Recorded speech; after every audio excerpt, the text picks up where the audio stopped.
Okay, so it's a long story. So basically, God, these glasses are terrible. So basically, I haven't posted any of this on Facebook because I don't really want to put my business out there like that. But the daughter thing is one part of it. God, these glasses, sorry. I can't see what I'm going to be saying, but I'd rather not have those things shining. So basically, I've been celibate and single for a very, very long time, on purpose, because I don't want to deal with messed up men. And I have a problem from a long time ago with married men coming after me. Like, it's been a thing ever since I was like maybe shit 20, 24, 25. Like, I had done a whole bunch of messed up stuff when I was younger. I didn't care, like messed around with people's boyfriends and husbands, and then it came back as karma. And like, when I cared, all I could get was married men. So like, even the kids of, or even the father of my children, I didn't realize he was married, and he wasn't actually with the woman, but he was married, and it was too late. By the time I found out he was married, I was totally in love with him and pregnant. So anyway, long story short, my daughter is now 14. When she was 7 and in second grade, she made a best friend. Her name was Jordan. And Jordan has a black father and a white mom. And Jordan's family took my daughter under their wings, so to speak. And she went and hung out with them a lot. Well, like the first time I met Jordan's dad, he came on to me, and he was still married. He was married at that point. And so I was like, ew, gross. And I basically, shined him. And I, kind of told my daughter, like, this is like kind of sketchy. I don't know that you're going to be friends with this girl forever because the dad is weird, this and that. So after he came on to me, I ended up on a field trip with the mother, and his wife. And so sorry, one of the cooks that I sold some gummies to just sent me a message apologizing. Anyway, that's another story. But so anyway, his name is James. And at that point, 7 years ago, he came on to me pretty hard, and he was like, I'm getting a divorce, I'm so sick of her, she's a shitty mom, this and that. And as I said, I've been celibate for a very long time. So at that point, I was considering like kissing him or whatever. Like, I hadn't gone anywhere with him. But we were hanging out and stuff. And he was at my house on my daughter's birthday, which is March 16th. And this was like probably 2018 or something. It was like right before COVID, because I remember my mom had promised to take my kids to this carnival, and then she reneged. So anyway, this is when I was like super broke, and this is going to be a long one, sorry. And I remember, and I should actually turn this into a live. I will someday, but right now I'm trying to keep my business to myself. But anyway, so we ended up at this carnival with just me and the kids because my mom had promised, and I felt so bad. And like, it was so expensive. I remember I literally had to make the kids sell banana bread so they could go on one fucking ride. It was that pathetic. But at one point, we were in this line because they give away freebies, right? And so we were behind these people in line, and the lady turns around and looks at Kalia and goes, "Oh, you're Jordan's little friend. Jordan with the 2 brothers." Okay, well, up until this point, all I knew is that Jordan had one brother, and Jordan's parents were supposedly getting divorced. And so I was like, oh shit, this guy's been lying to me. And so the next time I talked to him, because she told me the whole story, they just had a new baby, this and that. And so when I talked to him about it, like, I was like, when was the baby born? He goes, oh, the 16th, which is, he was literally at my house for my daughter's birthday when his child was born. I don't know if it was before, after, during, well, I don't fucking know. But I thought that was further evidence for the divorce, right? So anyway, him and the wife, like, we had contact here and there, but after that, I was like, I'm not gonna fuck with you. You're clearly still with this woman, whatever it is. And I didn't talk to him at all. He wanted to argue about it, and I was like, fuck that. So they moved back to Florida, but they still have a house here. So he has ties here in my hometown. And so over the years, he's like kind of showed up here and there, like, like he realized where I live one day when he was driving by. And so he's kind of like shown up and like, tried to court me over the years. And so the last time I saw him in person was probably a year ago, because it was like right after I got back from my trip to New York. And I remember him coming up, and I was like drunk, but I had passed out, and the kids woke me up because he had been calling or whatever. And the kids woke me up, and I was like, I looked at him and I was like, oh, hey. And I remember being like, another one of my ex-boyfriends died, because like 3 of my ex-boyfriends have died. And I said, that's why you don't like bad boys. And he goes, well, you don't like me. And I said, well, I don't like anyone. And then I said, my baby daddy's still trying to come after me, but I told him that I'm not gonna fuck with him because he can't afford to take me traveling. Sorry, just sit in for the long haul. This is a really good story, honestly. I might just save this video to put it on YouTube later. But anyway, so the next time I hear from the guy, he says, hey, I'm doing these trade shows. I'm running my own business, and he tells me about his business. And like, you know how I am, I run my own business, so I'm like, my brain is just like, oh, like turned on. He's got this super niche business. It's a veteran owned, like all this shit. I'm like, oh, you're so smart. You're so this and that. Whole time he's maintaining. He's been divorced for all these years. So when he calls and says he wants to buy me a ticket, and he does buy me a ticket, and then I had to renege. Jonah, quiet. I had to renege because I was at that point cleaning my mom's house. And I had made the commitment I couldn't leave. So I said it has to be after the holidays. So I was, once again, we didn't hook up. But at that point, I had decided I'm going to have sex with him, because you don't accept a ticket from a man unless you know damn well you're going to fuck him, right? So that was in my mind.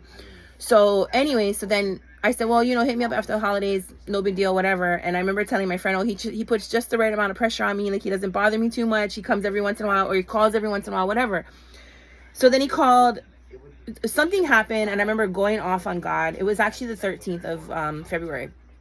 I remember going off on God and being like, just fucking do something for me already. Like, I'm so sick of this life, because I've been stuck in this really small house. I don't know if you see my YouTube videos, but it's really small, for like 6 years almost now, and I haven't had a man, and my kids are fucking driving me nuts. And I was like, just either kill me or do something.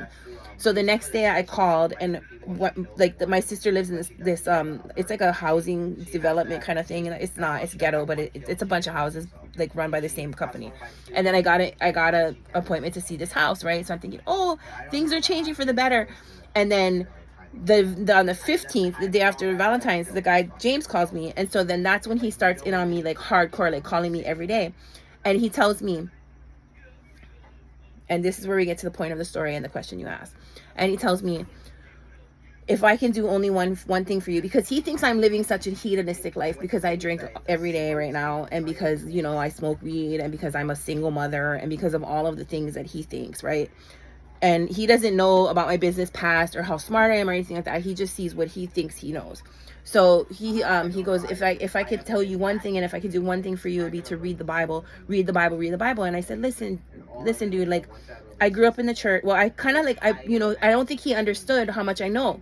So he was like, so I said, I grew up in the church. Like, I know the Bible really pretty well.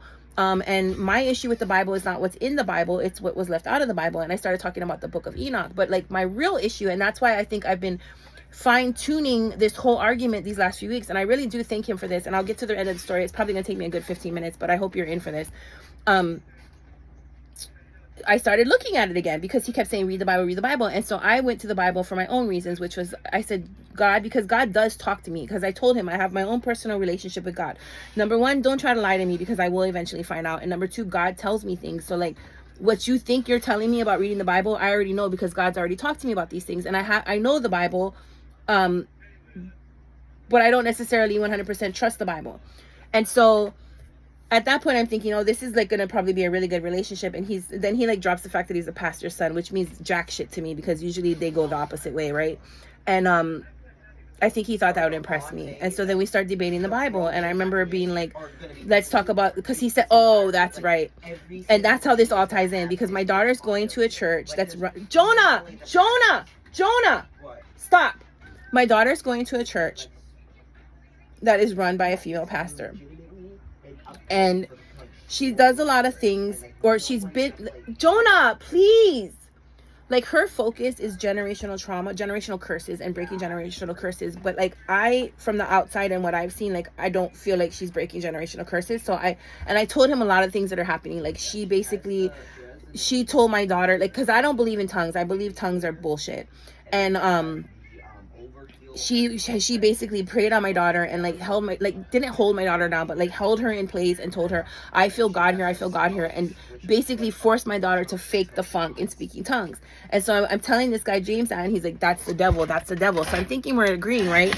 And so the glasses are going on because I can't see myself. So we're debating this thing, and I find this book because I said, listen, because, you know, he says that's why women shouldn't be in the church. And then he finds the verse that proves his bullshit, right?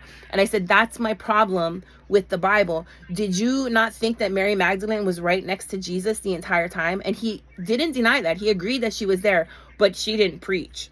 And I said, that's bullshit. Do you really think that Jesus, who's over fucking turning tables and doing all these things, is not letting his woman preach?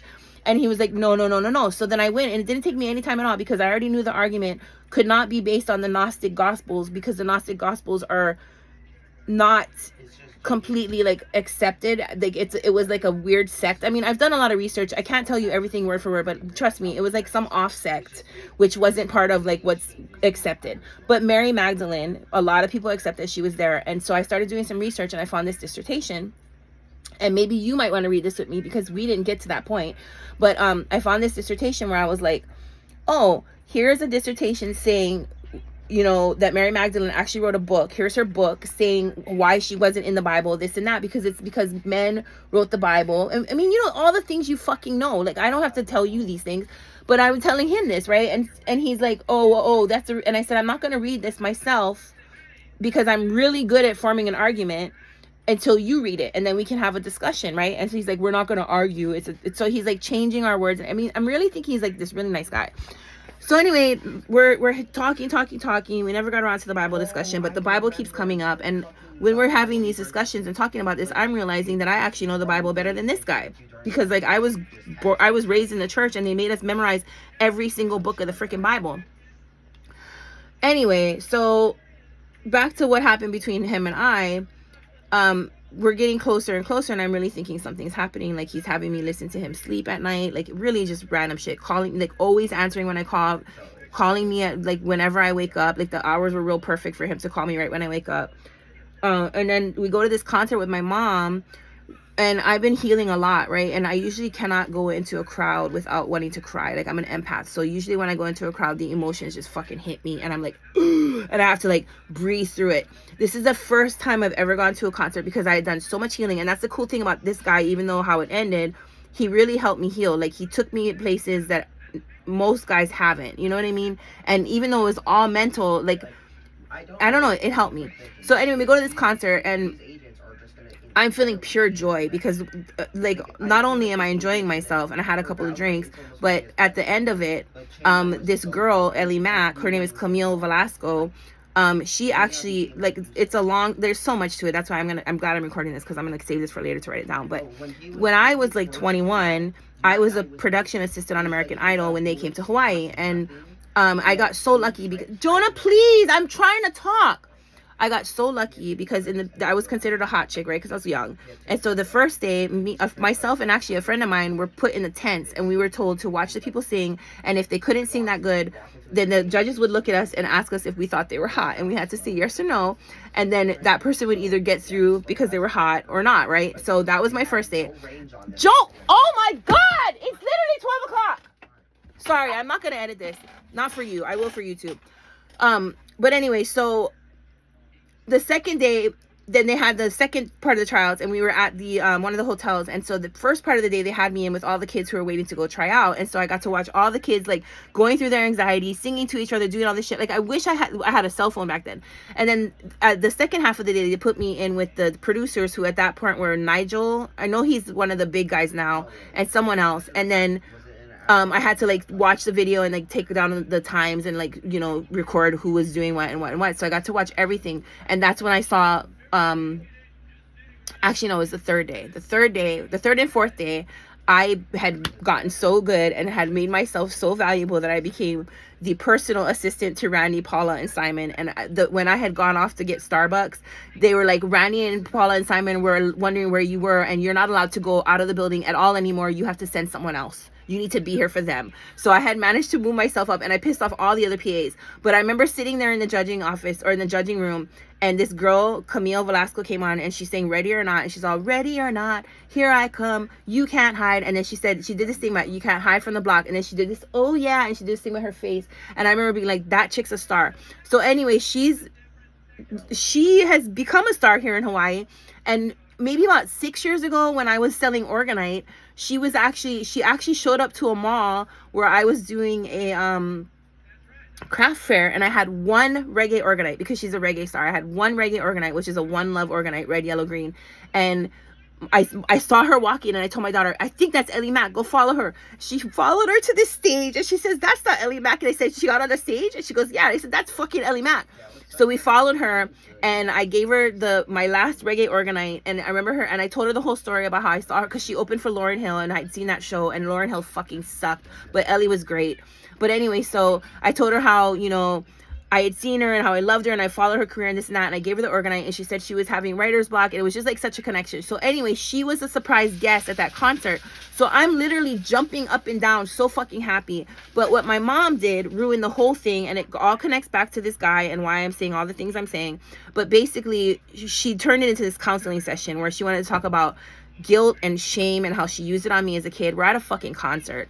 She's talking about how I'll never have another, because I was talking to this guy James at that point, and she was like, you'll never have another connection the same as your baby daddy, this and that, because her and my father, even though they got divorced, like that was the love of their lives. And yeah, I would say my baby daddy has been the love of my life, but I still have hope, and he still loves me, but it is what it is, you know. Anyway, I come home after the concert, and I'm all used to James answering the phone at night, and he didn't answer. So I'm thinking, oh, that's weird. So I like kind of freak out. And then I'm like, the next morning I was like, you know, we should both go our separate ways. Like, it is what it is. I don't want to get my hopes up, and I don't even know what you're doing. And he's like, he's silent. He's like, I don't even know what happened. And so then he talks me down, and he goes, oh, you needed to process, because I told him what happened. He goes, oh, you needed to process something, and I wasn't there for you. And I was like, wow, you're so perceptive, right? Thinking, wow, I got a real one. So that happened, and then you know, we kept going for a couple days, and what I hadn't told him is this is what saved the entire thing, and this is why that I know that God speaks to me, because I had told him, don't try to lie to me. So as I told you earlier, he has ties to my hometown because his daughter went to the same school as my daughter, and he still owns, well, as he told me, he still owns a house in Makaha, right? And so so one day in the middle of all of this, like when it really first started, like maybe a week and a half into it, that's why I didn't say anything to him about it in the very beginning. He had told me about all his friends. He said how he has all these friends in Hawaii who are over 60. He doesn't fuck with anyone who's not old because he likes older people, blah, blah, blah, blah, right? And so I am in the car one day driving, talking to my daughter Kalia, and I hang up the phone and I accidentally hit James's number. And then I'm like, oh no, because I had to go to the post office. I had tea to sell or to send out. So I accidentally hit his number, and then I hung up immediately. So I walk into the post office with James on my mind. There's this older black gentleman that walks in at the same time as me. And we kind of like bump heads, and he goes, oh, you can go first. I said, no, you go ahead. I'm not in a rush. And so he goes in front of me. And if this guy doesn't fucking whip out his phone and call some dude named James, and he's like, oh, I was just thinking about you, and da-da-da-da-da, and I didn't hear the whole conversation, but it sounded like the guy's far away, right? And I'm sitting there thinking to myself, God, this is random. This is so random. And like, really considering what James has told me and the fact that I know he has people here in town, this could be the same James, but you're fucking psycho for even thinking that. So I just let it go, right? So a week or so later, after all those things happen, and I'm pretty much settled into my comfort zone, thinking, okay, I've got it, because he's in Florida still. He's supposed to be coming to Hawaii in like March or April, or the end of March, beginning of April. I'm thinking, I just gotta not freak out. Everything's gonna work out, right? We just gotta see how the sex is, because there wasn't any sex yet. So after all that happens, he calls me and we're talking, and then he starts talking about his friend that lives in Hawaii, and how his Hawaii, and this is the fucked up, this is why I was like, you're fucked up. Anyway, so how his Hawaii friend had ghosted him, and he's like, has that ever happened to you? And I said, no, because I'm an insider and an outsider. Like, I'm from the Hawaiian culture, but not, so I know how to navigate it, but I also understand from an outsider's point of view how these people are, but so I treat them like with kid gloves, basically, a lot, the locals. So anyway, he tells me, yeah, one of the older guys ditched me because of the older Hawaiian guy ditched me because I'm getting along better with the older black guy. And he's going on and on and on about this black guy, and I go, what does he look like? Does he have little, because he had like these little like dreadlock thingies. I said, does he have dreadlocks? And then he goes, what no. And I said, listen, hear me out. And I tell him the story about the post office, and I remember the guy saying, I'm in the post office. So I tell him the whole thing, and I said, is this the guy? Did this guy call you from the post office? And he goes, oh my God, you're fucking right. This guy called me from the post office. So mind you, just to reiterate the entire story in case you lost focus at all, this is the guy telling me he's a pastor's son, read the Bible, I'm divorced, I'm on the straight and narrow. Also said, you're not living your life right because I'm drinking and stuff.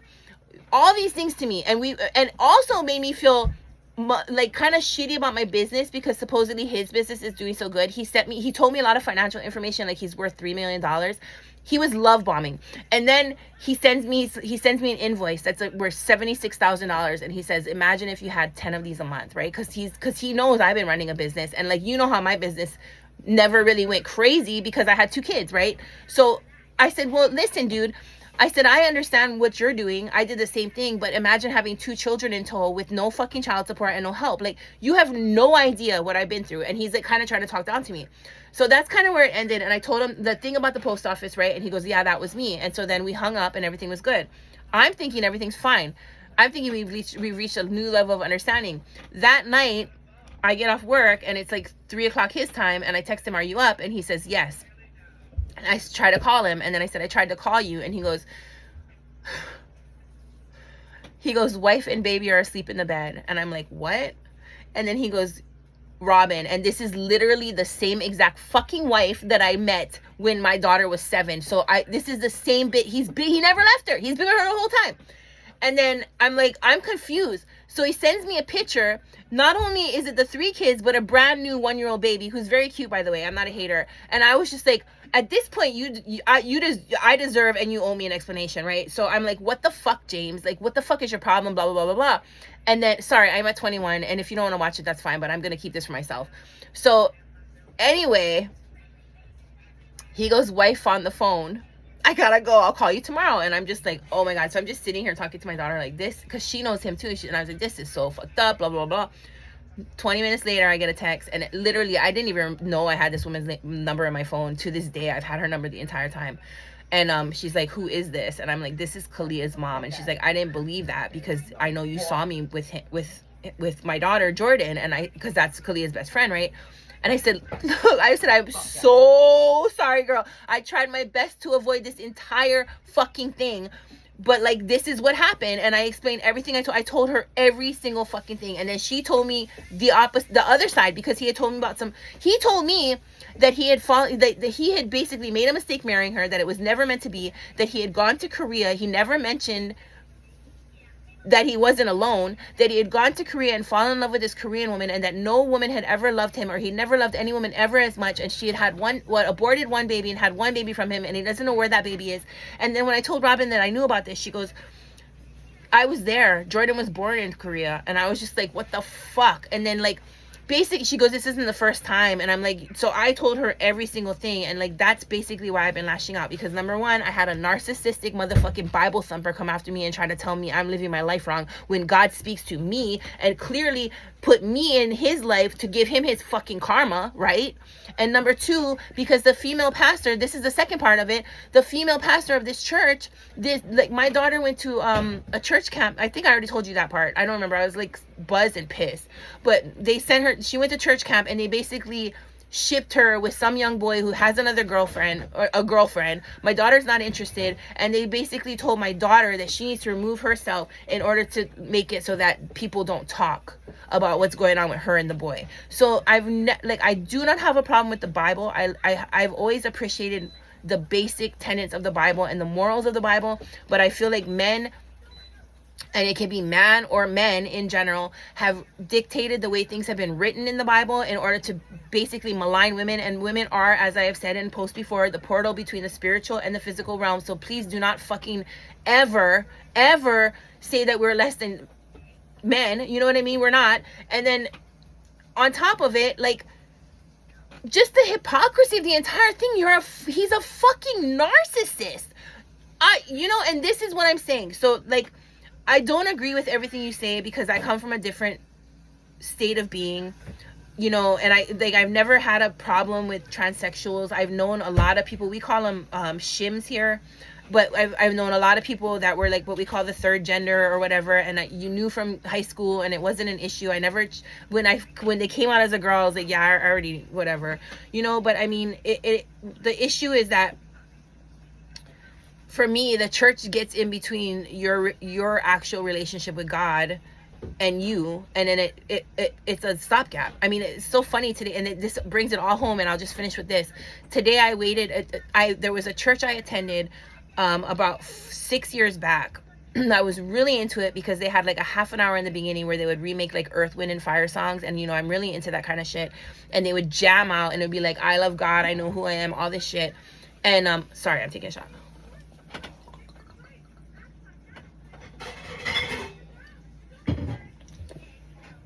And I'm glad you made me make this video because this is perfect for me to write down.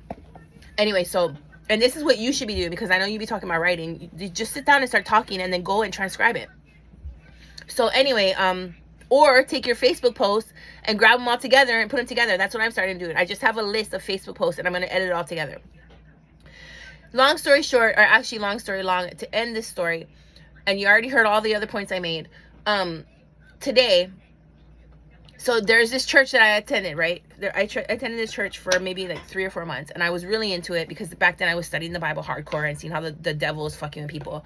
And I went to the church, and I was into the music, and like you know, I was really emotional because I told you how I am about crowds and stuff. So I was still very much not able to control my emotions, crying in church and shit. And they saw a single mother and they wanted to bring me into the fold, so they did. And it came in. At first it was super caring, and then it was kind of controlling. And then at the end, we had an Easter service, and this pastor had fasted for like 3 to 5 days, I don't know, and like basically they made a line where everyone came through and got touched by the pastor. And I was like, I felt it. I felt like I was like really feeling it. I wanted to try it out. I wanted to see if it worked. So I went through the line. I got touched by the pastor. I fell down. I felt it. I was crying and shaking and all that. And then you know what? I went home and I got sick for 2 fucking weeks. And like I told the deaconess, who was like a person that I worked with at that point, because we worked at the school together. That was when I was substitute teaching. I said, I think it might be a detox of some sorts, but at this point, I don't believe it was. I believe that the devil somehow, like I was touched by the devil at that point, because I just don't believe, because there's certain things that now when I think back about first of all, the pastor was teaching the Bible in the wrong way. He interpreted a lot of things wrong. And then secondly, I remember him saying something to the congregation about how his son had the flu and he didn't want to eat, and so he forced him to eat because that's the devil. And that's wrong, because most people who know that if you fast, that kills disease. And the second part was, he says that everyone can speak tongues. So everyone in that fucking church was speaking the same bullshit tongue that was some kind of like ra la la la la la shang shang. And it's like, that's not right. The only time I've ever heard tongues where I actually believed it was when I was in church camp one time, and this lady said, just all of a sudden she started speaking in a language. She had no idea what she was speaking. She just was saying some shit. And then years and years later, some random person told her, you're speaking German. Like, that to me sounds like a tongue, but this rala shabab shabama shit, no, it doesn't. So anyway, so those 2 things really turned me off about that pastor. And then after he touched me and I got sick for 2 full weeks. And I remember saying it was a detox, but I don't believe it was, and I never went back to that church. And then today, and that's why I feel like this is a full circle kind of story, and why I think you'll really like this.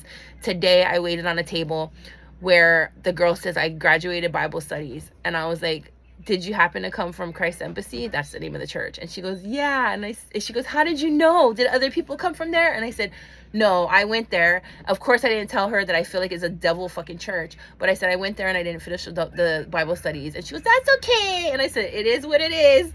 But anyway, so that's the long story of why I've been lashing out against the church. And I'm sure you can understand where I'm coming from. And I hope you have a good night. And I will speak to you soon. Okay, bye.